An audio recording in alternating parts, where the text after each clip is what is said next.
మీరు చూస్తున్నారు సుమన్ గురు education YouTube channel. నేను మీ తెలుగు సుమన్ మాస్టర్ని.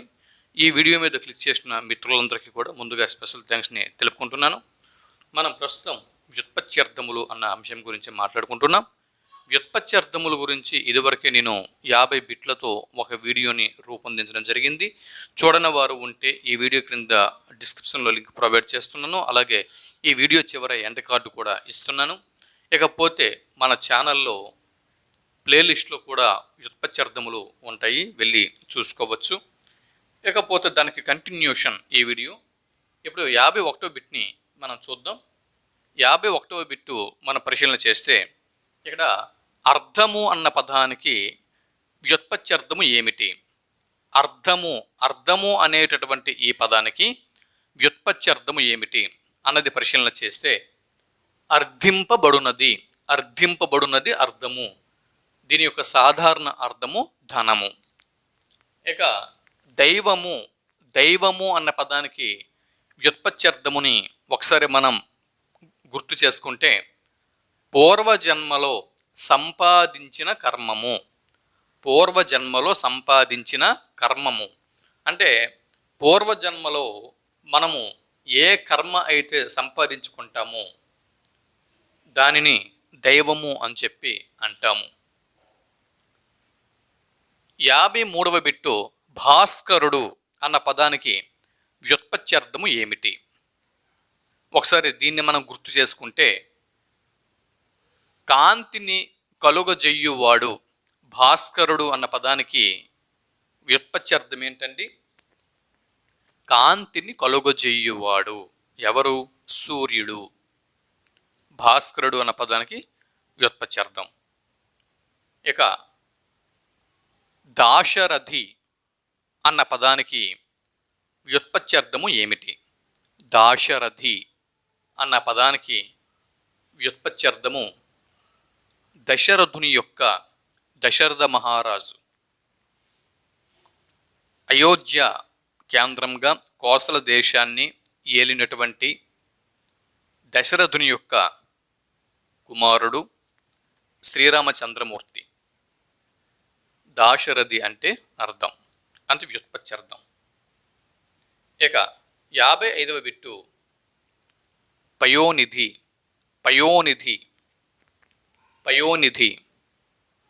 దీని యొక్క వ్యుత్పత్త్యర్థము పయోనిధి అనగా దీని యందు నీరు నిలిచి ఉంటుంది. చూడండి, పయోనిధి.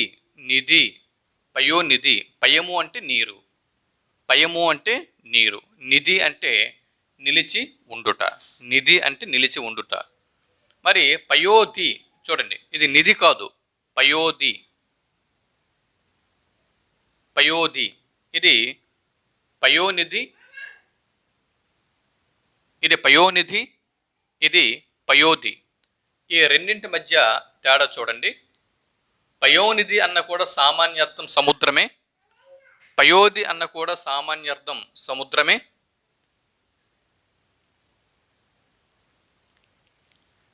పయోనిధి అన్న సామాన్య అర్థము సముద్రమే, పయోధి అన్న సామాన్య అర్థము సముద్రమే. నిధి అంటే నిలిపి ఉంచేది నిధి, పయోధి నీటికి ఆధారం. ఈ రెండింటి మధ్య తేడా చూసుకోండి. సరే, ఇప్పుడు 56వ బిట్ని మనం చూస్తున్నాం. Bit number 56. నీరము అన్న పదానికి వ్యుత్పత్త్యర్థము ఏమిటి అన్నది మనం పరిశీలన చేస్తే పల్లమును పొందునది. నీరము అంటే వ్యుత్పత్త్యర్థము పల్లమును పొందునది. సాధారణ అర్థము జలము. నేరము అనగా అర్థము పల్లమును పొందునది. ఏంటి వ్యుత్పత్త్యర్థము? జలము అనేది సాధారణ అర్థము. శుక్తి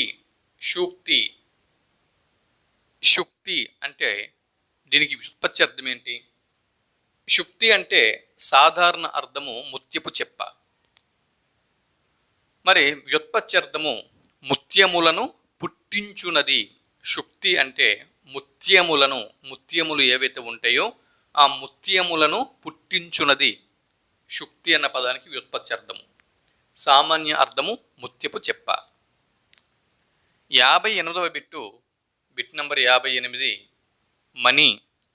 మనీ మనీ ఇక్కడ మనీ అంటే అర్థము స్తోత్రము. వ్యుత్పత్త్యర్థం చూడండి, స్తోత్రము చేయబడునది. మనీ అంటే అర్థము స్తోత్రము చేయబడునది. స్తోత్రము చేయబడునది. ఇది వ్యుత్పత్త్యర్థము. సాధారణ అర్థము మేలుజాతి రాయి. 59వ బిట్టు, కరి. కరి అన్న పదానికి అర్థము, కరి అన్న పదానికి సాధారణ అర్థము ఏనుగు. వ్యుత్పత్త్యర్థము చూసుకుంటే కరము. కరముని తొండము అని కూడా అంటారు. కరము లేదా తొండమును కలిగినది ఏనుగు అనేది ఇక్కడ వ్యుత్పత్త్యర్థము.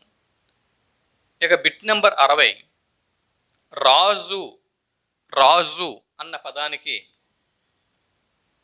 వ్యుత్పత్త్యర్థం ఏంటి అంటే ప్రజలను రంజింపజెయ్యువాడు అన్నది వ్యుత్పత్త్యర్థము. ప్రజలను తన పాలనతో రంజింపజెయ్యువాడు రాజు. ఇకపోతే 61వ బిట్టు, పుష్పము అన్న పదానికి వ్యుత్పత్త్యర్థము వికసించునది. వికసించునది. పుష్పము అన్న పదానికి వ్యుత్పత్త్యర్థము వికసించునది. దానికి సామాన్య అర్థము పువ్వు. ఇక 62వ బిట్టు, 62వ బిట్టు, అబ్ది. అబ్ది అంటే సాధారణ అర్థము సముద్రము. జలములు ధరింపబడునది. జలములు ధరింపబడునది. జలములు ధరింపబడునది అబ్ది, సముద్రము. ఇకపోతే 63వ బిట్టు చూడండి, ధరణి. ధరణి అన్న పదానికి వ్యుత్పత్త్యర్థము ఏమిటి? ధరణి అన్న పదానికి వ్యుత్పత్త్యర్థము విశ్వమును ధరించునది. ధరణి అన్న పదానికి వ్యుత్పత్త్యర్థము విశ్వమును ధరించునది అనగా భూమి అని సాధారణ అర్థం వస్తుంది. వ్యుత్పత్త్యర్థము విశ్వమును ధరించునది, వ్యుత్పత్త్యర్థము భూమి అనేది సామాన్య అర్థం. ఇక మూర్ఖుడు, 64వ బిట్టు, మూర్ఖుడు అన్న పదానికి వ్యుత్పత్త్యర్థము మోహమును పొందువాడు. మోహమును పొందువాడు సరైనటువంటి వ్యుత్పత్త్యర్థము. ఇకపోతే దేహము. దేహము. దేహము అన్న పదానికి వ్యుత్పత్త్యర్థము అన్నరసాదుల చేత. అన్నరసాదుల చేత వృద్ధి పొందింపబడునది దేహము. అన్నరసాదుల చేత వృద్ధి పొందింపబడునది దేహము. ఇకపోతే న్యాయము. న్యాయము. న్యాయము అన్న పదానికి వ్యుత్పత్త్యర్థము నియతముగా. నియతముగా పొందబడునది. నియతముగా పొందబడునది. న్యాయము అన్న పదానికి వ్యుత్పత్త్యర్థము నియతముగా పొందబడునది. ఇకపోతే భాష. భాష అన్న పదానికి వ్యుత్పత్త్యర్థము భాషింపబడునది భాష. భాషింపబడునది భాష. ఇక బంధువు. బంధువు అన్న పదానికి వ్యుత్పత్త్యర్థము ప్రీతిని బొందించువాడు. ప్రీతిని బొందించువాడు బంధువు. బంధువు అన్న పదానికి వ్యుత్పత్త్యర్థం ఏంటండి? ప్రీతిని బొందించువాడు. ఇకపోతే వజ్రము. వజ్రము. వజ్రము అన్న పదానికి వ్యుత్పత్త్యర్థము అడ్డము లేకపోవునట్టిది. అడ్డము అడ్డము లేకపోవునట్టిది వజ్రము. పయోధి అంటే నీటికి ఆధారమైనది. సహస్రాబ్దము. సహస్రము అంటే 1000. సహస్రము అంటే 1000. అబ్దము చూడండి, 1000 సంవత్సరముల పరిమితి గల కాలము. 1000 సంవత్సరముల పరిమితి గల కాలము సహస్రాబ్దము. వితంతువు. వితంతువు అన్న పదానికి వ్యుత్పత్త్యర్థము మంగళసూత్రము లేని స్త్రీ. మంగళసూత్రము, మెడలో మంగళసూత్రము లేని స్త్రీని వితంతువు అని చెప్పి అంటారు. ఇక కృతజ్ఞత. కృతజ్ఞత అన్న పదానికి వ్యుత్పత్త్యర్థము చేసిన మేలును మర్చిపోకుండా, చేసిన మేలుని మర్చిపోని వ్యక్తి. ఎవరైనా ఒక మేలు చేస్తే ఆ మేలుని మర్చిపోకుండా ఉండేటటువంటి వ్యక్తి, అతన్ని కృతజ్ఞుడు అని చెప్పి అంటాము. కృతజ్ఞత అంటే చేసిన మేలు మరవకపోవటం. శతాబ్దము అంటే మనకు తెలుసు 100 సంవత్సరముల కాలం. శతాబ్దము అన్న పదానికి వ్యుత్పత్త్యర్థము 100 సంవత్సరముల కాలం. దానవులు, దానవులు గుర్తుపెట్టుకోండి. ధనువు అనేటటువంటి స్త్రీ, ధనువు అన్న పేరు గల ధనువు అనేది స్త్రీ యందు పుట్టిన వారు దానవులు అనగా రాక్షసులు అని అర్థం. 76వ బిట్ చూడండి. కార్ముకము పదం పేరేంటండి? కార్ముకము. కార్ముకము అన్న పదానికి వ్యుత్పత్తి అర్థం ఏంటి? కర్మకారునిచే, కర్మకారునిచే చెయ్యబడిన, కర్మకారునిచే చెయ్యబడినటువంటి విల్లు, యుద్ధం కోసం చెయ్యబడినటువంటి విల్లు ఏదైతే ఉంటుందో దానిని కార్ముకము అని చెప్పి అంటారు. కార్ముకము అన్న పదానికి సాధారణ అర్థం కూడా తెలుసుకోండి, మళ్ళీ మీరు రేపొద్దున్న కన్ఫ్యూజ్ అవ్వగలరు. కార్ముకము అనగా అర్థము, సాధారణ అర్థము విల్లు. వ్యుత్పత్తి అర్థము కర్మకారునిచే చెయ్యబడిన యుద్ధ పరికరము విల్లు అన్నది ఇక్కడ వ్యుత్పత్తి అర్థము. ఇప్పుడు మనం 77వ బిట్ని చూస్తున్నాం. అమరులు. అమరులు మీకు తెలుసు, మరణం లేనివారు. మరణం లేని వారిని అమరులు అంటాము. దేవతలు, సాధారణ అర్థం దేవతలు. 78వ బిట్టు కేసరి. కేసరి పదానికి వ్యుత్పత్తి అర్థమును గనక మనం పరిశీలన చేసినట్లయితే జూలు కలిగినది, జూలు, జూలు కలిగినది సింహము, జూలు కలిగినది సింహము. కేసరి అన్న పదానికి వ్యుత్పత్తి అర్థము జూలు కలిగినది, సాధారణ అర్థము సింహము. 79వ బిట్టు ఉదధి. ఉదధి ఉదకము దీనియందు ధరించబడును. ఉదధి, ఉదకము దీనియందు ధరించబడును. ఉదకము అంటే నీరు. ఉదధి అన్న పదానికి వ్యుత్పత్తి అర్థము ఉదకము దీనియందు ధరించబడును. సాధారణ అర్థము సముద్రము. లేకపోతే బిట్ నంబర్ 80 పారావారము. పారావారము అన్న పదానికి వ్యుత్పత్తి అర్థము ఏమిటి? అపారమైనటువంటి తీరం కలిగినటువంటిది అనున్నది పారావారము అన్న పదానికి వ్యుత్పత్తి అర్థము. పారావారము, పారావారము అన్న పదానికి వ్యుత్పత్తి అర్థము అపారమైనటువంటి తీరం కలిగినది. సముద్రము సాధారణ అర్థం. 81వ బిట్టు ప్రభంజనం. ప్రభంజనం దీనికి వ్యుత్పత్తి అర్థము వృక్ష శాఖాదులను విరక్కొట్టేది. వృక్ష శాఖాదులను విరక్కొట్టేది. ఇక్కడ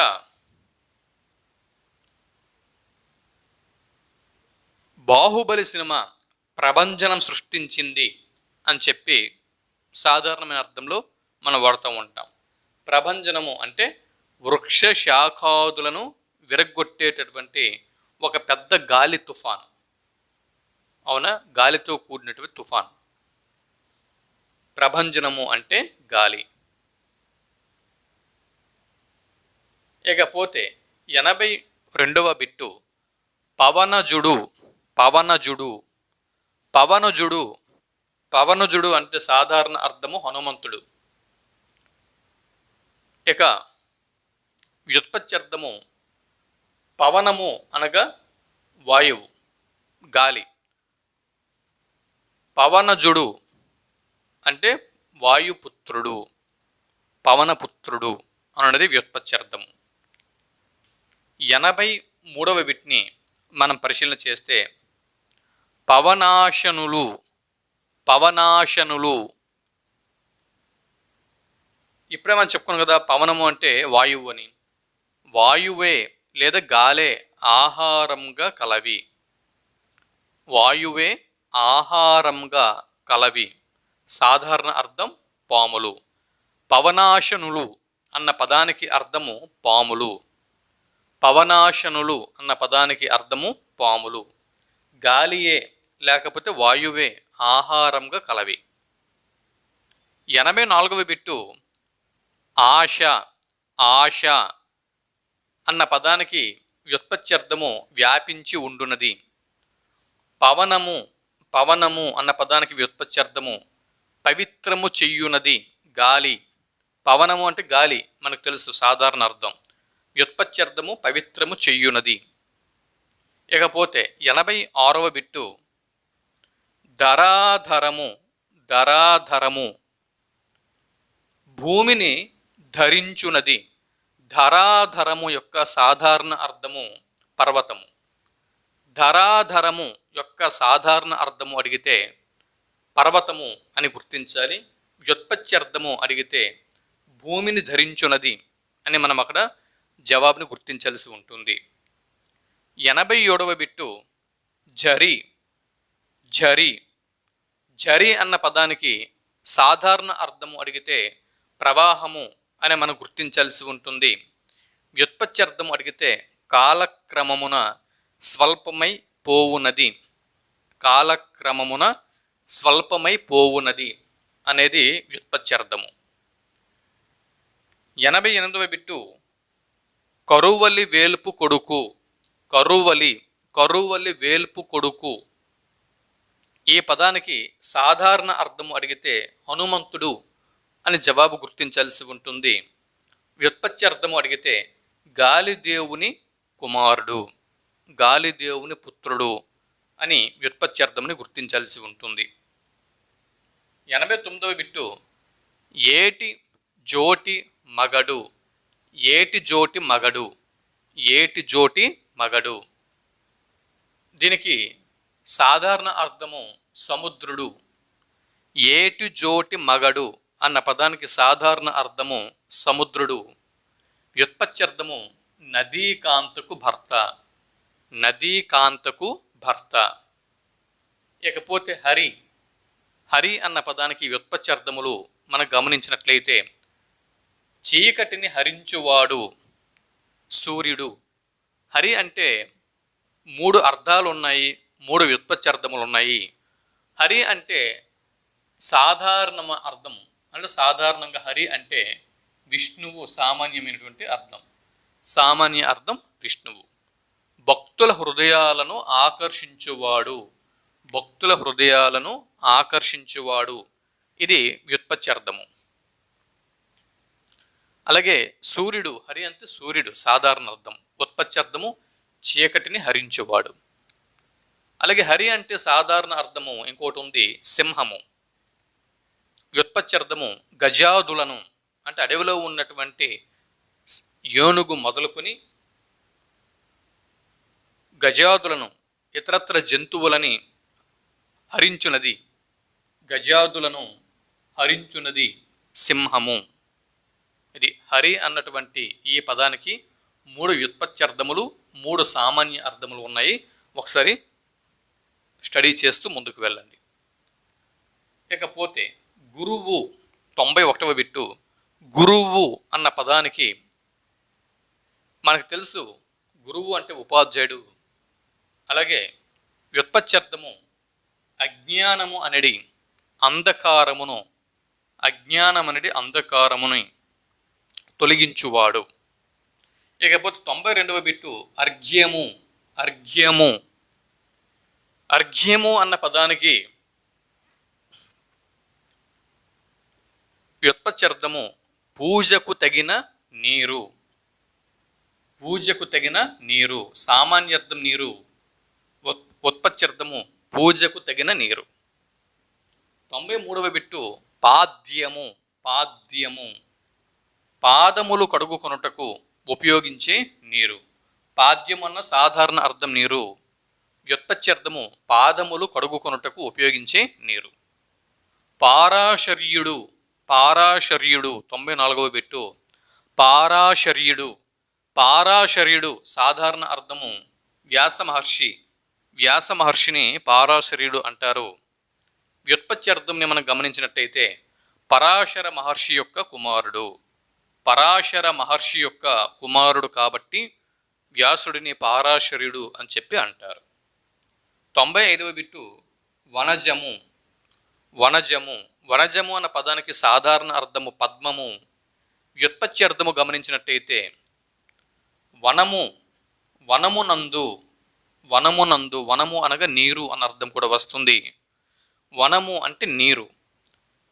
అంటే వనము సాధారణంగా పూల మొక్కలతో కూడినటువంటి ప్రదేశం కూడా అవుతుంది, అడవి అవుతుంది. అలాగే వనము అన్న పదానికి నీరు అన్నటువంటి అర్థం కూడా ఉంది. వనము అనగా నీరునందు, వనమునందు లేదా నీరునందు పుట్టినది అన్న వ్యుత్పత్త్యర్థం ఇక్కడ వస్తుంది. సాధారణ అర్థము పద్మము. ఇక శిష్యుడు. శిష్యుడు స్టూడెంట్ కదా, శిక్షింప తగినవాడు. శిష్యుడు అన్న పదానికి వ్యుత్పత్త్యర్థము శిక్షింప తగినవాడు. వేదము. వేదము దీనిచే ధర్మ అధర్మములు ఎరుగుదురు. వేదములు దానికి వేదము అన్న పదానికి వ్యుత్పత్త్యర్థము దీనిచే ధర్మాధర్మములు అంటే ధర్మము మరియు అధర్మము అనే వాటిని ఎరుగుదురు. వేదము. అవునా? ఇకపోతే దీన్ని ధర్మశాస్త్రము అని చెప్పి సాధారణ అర్థం. పురాణము. పురాణము పూర్వమునందైనది. పూర్వమునందైనది పురాణము. పూర్వమునందైనది పురాణము. ఇకపోతే 99వ బిట్టు అమృతము. అమృతము అన్న పదానికి వ్యుత్పత్త్యర్థం కనుక అడిగితే మరణం పొందింపనిది అని జవాబు రాయాల్సి ఉంటుంది, గుర్తించాల్సి ఉంటుంది. అమృతము అంటే ఏంటండి? దేవతలు అమృతాన్ని ఎందుకు సేవించారు? మరణం లేకుండా ఉండేందుకు. కాబట్టి మరణము పొందింపనిది అమృతము. ఇక బిట్ నెంబర్ 100 చిత్రగ్రీవం. చిత్రగ్రీవం అన్న పదానికి వ్యుత్పత్త్యర్థమును గనక అడిగితే చిత్రమైన వర్ణములతో, చిత్రమైన వర్ణములతో కూడిన కంఠం కలది పావురం. చిత్రమైన రంగులతో కూడిన కంఠం కలిగినది వ్యుత్పత్త్యర్థము. సాధారణ అర్థము పావురం.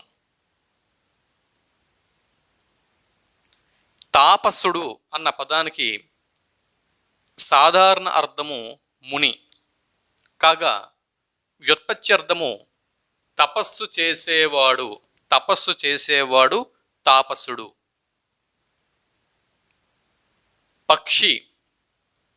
పక్షి అనేటటువంటి ఈ పదానికి సాధారణ అర్థము పెట్ట. మనకి తెలుసు పక్షములు కలది. వ్యుత్పత్త్యర్థం ఏంటండి? పక్షములు కలది. పక్షములు కలది పక్షి. పక్షములు కలది పక్షి. దేహుడు. దేహుడు పక్షములు అంటే రెక్కలు. తర్వాత దేహుడు దేహము కలవాడు. దేహము కలవాడు దేహుడు. ప్రాణి. పార్వతి, పార్వతి అన్న పదానికి వ్యుత్పత్త్యర్థముని మనం గమనించినట్లయితే హిమవంతుడు, హిమవంతుడు అనబడే పర్వతరాజు యొక్క కుమార్తె పార్వతి. పర్వతరాజు కుమార్తె పార్వతి. భవాని, భవాని భవుని భార్య పార్వతీదేవి. భవుడు అంటే శివుడు. భవుని యొక్క భార్య భవాని. భవునికి భార్య అయింది కాబట్టి తాను భవాని అయ్యింది. భవుడు అంటే సూర్యుడు, భవాని అంటే పార్వతీదేవి. మిత్రుడు, మిత్రుడు, మిత్రుడు సర్వభూతముల పట్ల స్నేహయుక్తుడు. సర్వభూతముల పట్ల స్నేహయుక్తుడు. మిత్రుడు అన్న పదానికి వ్యుత్పత్త్యర్థము. సూర్యుడు సాధారణ అర్థం. తర్వాత 107వ బిట్టు సముద్రము. సముద్రము, సముద్రము అన్న పదానికి ఇది వార్ధి అనేది సాధారణ అర్థము. చంద్రోదయం వలన, సూర్యోదయం కాదండి, చంద్రోదయం. మీకు అందరికి తెలుసు, సాయంత్రపు వేళ సూర్యుడు తొంగి చూసే వేళ సముద్రము యొక్క పోటు అధికమవుతుంది కదా.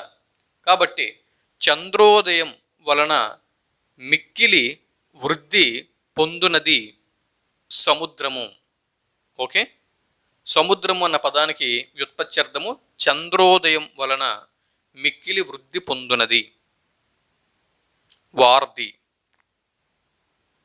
ఇక ఇక్కడి నుంచి 108వ బిట్ నుంచి 9వ తరగతిలోకి వచ్చాం.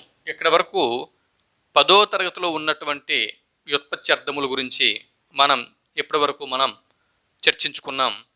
ఇప్పుడు 9వ తరగతి, 9వ తరగతి తెలుగు పరిమళం. 9వ తరగతి తెలుగు వాచకం పేరు తెలుగు పరిమళం. ఎక్కడి నుంచి మనం ఇప్పుడు చూస్తున్నాం, వ్యుత్పత్త్యర్థములను చూస్తున్నాం. ధర్మము, ధర్మము అన్న పదానికి వ్యుత్పత్త్యర్థము భూమిని ధరించేది, భూమిని ధరించేది. జ్యోత్స్న, జ్యోత్స్న అన్న పదానికి వ్యుత్పత్త్యర్థము కాంతులను వెదజల్లునది, కాంతులను వెదజల్లునది. సరైనటువంటి వ్యుత్పత్త్యర్థము. విమలము, విమలము అన్న పదానికి వ్యుత్పత్త్యర్థము దీనిచే కల్మషము పోవును. విమలము, దీనిచే కల్మషము పోవును. విమలము అన్న పదానికి వ్యుత్పత్త్యర్థము దీనిచే కల్మషము పోవును. అహము, అహము, అహము అన్న పదానికి వ్యుత్పత్త్యర్థము దీని యందు జనులు ప్రకాశింతురు. అహము, అహము దీని యందు జనులు ప్రకాశింతురు. అహము అంటే ఉదయము. ఇకపోతే ఆచార్యుడు అన్న పదానికి వ్యుత్పత్త్యర్థము సంప్రదాయం, సంప్రదాయం గ్రహింప చెయ్యువాడు. సంప్రదాయము గ్రహింప చెయ్యువాడు. ఆచార్యుడు అన్న పదానికి వ్యుత్పత్త్యర్థము సంప్రదాయం గ్రహింప చెయ్యువాడు. ఇకపోతే సూర్యుడు, సూర్యుడు అన్న పదానికి వ్యుత్పత్త్యర్థము లోకమును ప్రకాశింప చెయ్యువాడు. సూర్యుడు అన్న పదానికి వ్యుత్పత్త్యర్థం ఏంటండి? లోకమును ప్రకాశింప చెయ్యువాడు. శైలము, శైలము అన్న పదానికి అర్థము శిలలతో కూడినది. శైలము అన్న పదానికి వ్యుత్పత్త్యర్థము శిలలతో కూడినది. తోయజము అన్న పదానికి వ్యుత్పత్త్యర్థము రక్షించునది. ఇక ధర అన్న పదానికి వ్యుత్పత్త్యర్థము భూమిని ధరించునది. స్వర్ణము, స్వర్ణము అన్న పదానికి వ్యుత్పత్త్యర్థము మంచి రంగు కలిగిన వస్తువు. స్వర్ణము అంటే మంచి రంగు కలిగినది. బంగారము, సాధారణ అర్థము బంగారము, వ్యుత్పత్త్యర్థము మంచి రంగు గలది. ఆలయం, ఆలయం అన్న పదానికి వ్యుత్పత్త్యర్థము దీని యందు నివసింతురు. దీని యందు నివసింతురు అనేది వ్యుత్పత్త్యర్థము.